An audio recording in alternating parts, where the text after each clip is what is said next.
तर माझ्या पाठिंब्याने पडळकर बोलतात हे फडणवीसांनी सांगावं असं संजय राऊतांनी म्हटलं आहे। व्यक्तिगत टीका करणाऱ्यांना आम्ही सबज देऊ असा इशारा बावनकुळेंनी पडळकर यांना दिलाय। तर 100 शकुनी मेल्यानंतर एक शरद पवार जन्माला आले अशी टीका पडळकर यांनी केली होती। त्यानंतर आता व्यक्तिगत टीका करणाऱ्यांना समज देऊ असं चंद्रशेखर बावनकुळे यांनी म्हटलंय।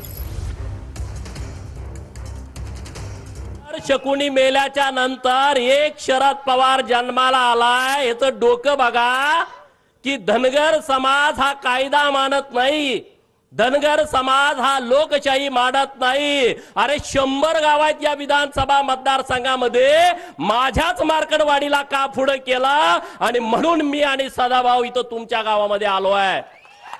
अरे ही लोकशाही मजबूत करण्यासाठी या होळकरांचा सिंहांचा वाटा आहे आणि म्हणून पवारांचा डाव लाथानं उधळून टाकण्यासाठी आज आम्ही तुमच्या समोर आलो आहे। माननीय शरद पवार साहेबांचं योगदान जे आहे किंवा जे लीडरशिप जे आहे त्या संदर्भात महाराष्ट्राला कायम आदर आहे। अशा प्रकारची भाषा तुम्ही वापरताय हा देवेंद्र फडणवीसांना शोभतक आहे की तुमचे लोक अशा प्रकारे जाऊन शरद पवार साहेबांविषयी भाषा वापरतात, धमक्या देतात। देवेंद्रजींनी सांगावं की माझ्या पाठिंब्याने हे बोलतायत, मग आम्ही बघू की भाषा वापरली जाते तुमच्या लोकांकडून। माननीय पवार साहेबांविषयी देवेंद्रजींनी स्पष्ट करावं, होय मी त्यांना सांगितलं ही भाषा वापरा। कोणते टिल्लू गब्बर सिंग आहे सगळे कोकणातले, अहो तुम्ही आत्ता जिंकलात, कसे जिंकलात आम्हाला माहिती आहे ना। राजकारण आणि बहुमत फार चंचल असतं हे मी वारंवार सांगतो।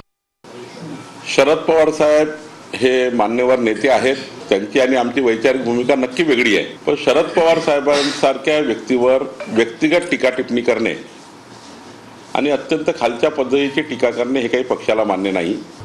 आम्ही जे या पद्धतीचं वक्तव्य करतायत त्यांना योग्य समज देऊ।